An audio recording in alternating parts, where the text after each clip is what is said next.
Welcome to This Week with Old Sarge.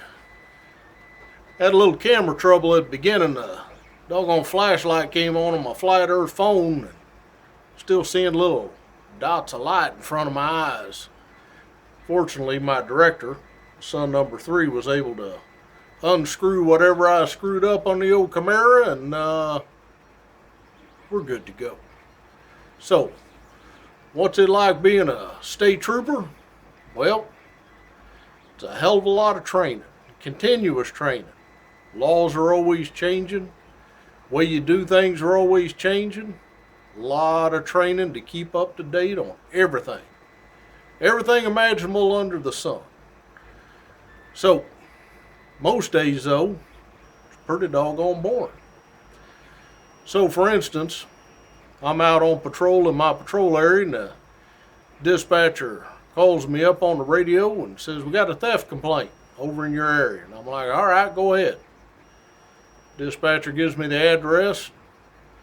I say, "What we got there?" It's, "Well, it's a visiting nurse supposed to be taking care of this elderly lady in this house. You know, her son took her in. You know, she's elderly and needs help. So visiting nurse is there, and lady's not answering the doorbell." All right, head on over there. Now it's a gated community, kind of semi-private. Pull up there to the guard post, and the guard is just thrilled as he can be. You know, I'm there in the old marked troop car, you know, got the uniform on, looking all squared away. He wants to chat me up. It's like, "Look, no offense, heading to a call. We'll chat later." He's like, "Oh, all right, troop." Opens the gate up, and away I go. Drive down to the address, pull up there, and there's a lady in a nurse's outfit. I'm like, "What's going on?" She's like, "Well, I'm taking care of this elderly lady when the residents of the house are at work. You know, make sure she takes her medicine and gets cleaned up every day and has something to eat, all that kind of stuff." And I'm like, "All right." I said, "How do you normally do this?" She says, "Well, I go up and I ring the doorbell, and the elderly lady lets me in." And I said, "Today she's not answering the doorbell?" And she said, "Yeah, that's right." And I said, "Well, is she in the hospital?" You know, sometimes elderly people get sick and they go to the hospital. Maybe the son forgot to call the nursing agency and say, you know, "Don't show up today." She's like, No, everything was good to go. I was told to, you know, come here today." I'm like, "All right." So I take a little look around, looking in the windows, 2-story house, pretty tall.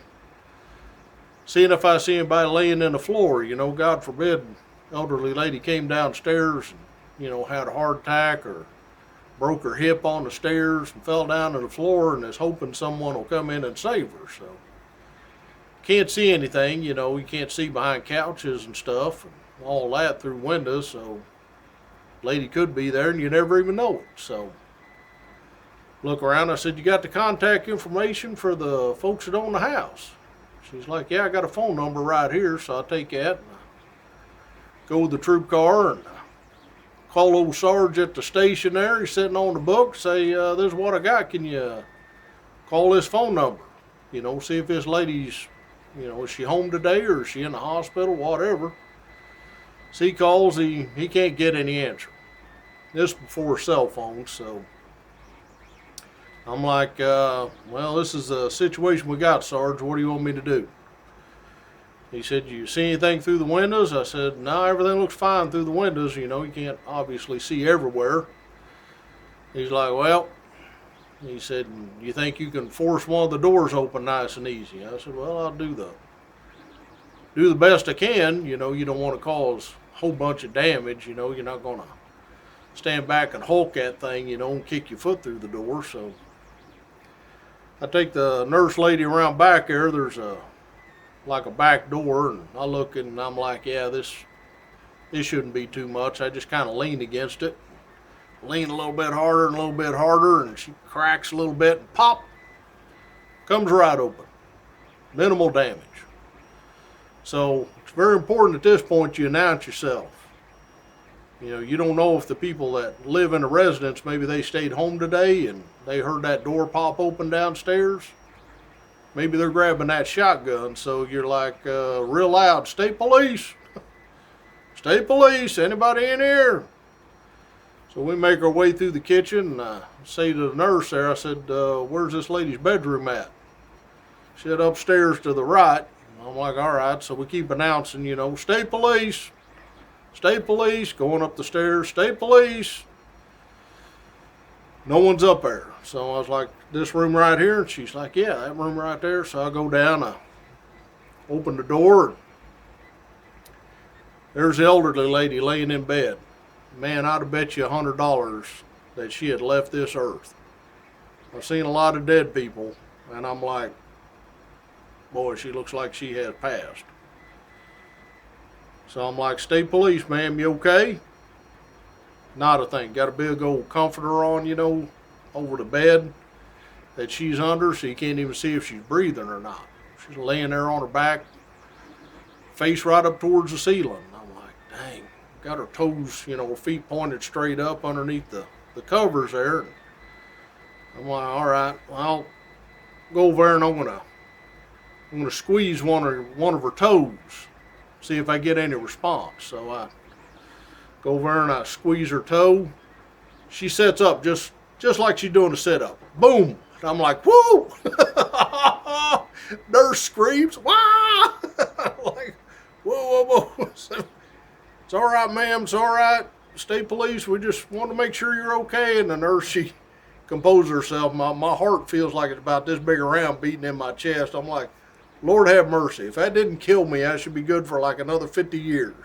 Holy moly.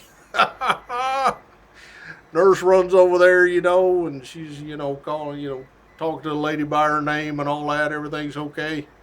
Old lady didn't bother her a bit. She wasn't scared. Like to kill me and that nurse, so we like to drop right dead right there, boy.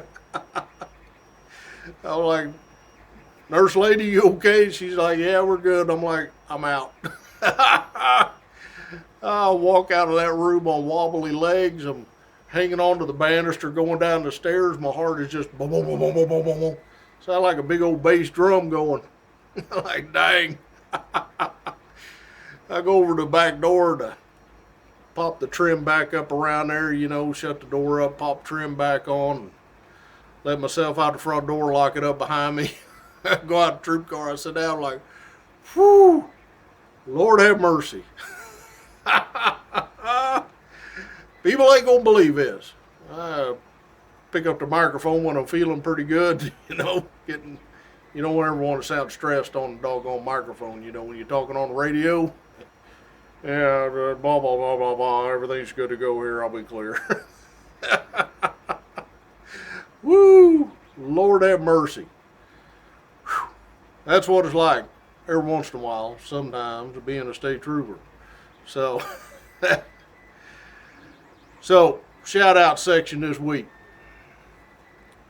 Doggone Battle of Midway anniversary coming up. Yep, about June 4th. Oh yeah, old big old battle out there in the Pacific, World War II. Think they may have done a movie about it. Not that they needed to spice that movie up any, because if you read about that battle, boy, I tell you, you never find a doggone better story to read. So to all my B troopers out there, keep doing that JOB like you've been trained. Remember your oath. Stick with it. A lot of riding and foolishness going on. Yeah, you guys have been trained. You know what to do. You know how to do the job. You know how to do it right. And I know you're going to be called to be out there, because we do a lot of training. So military, we appreciate you. Still out there overseas keeping us safe. Point of the spear. Doing the job out there. We appreciate it. Thank you. Thank you very much. So till next week. Bye now.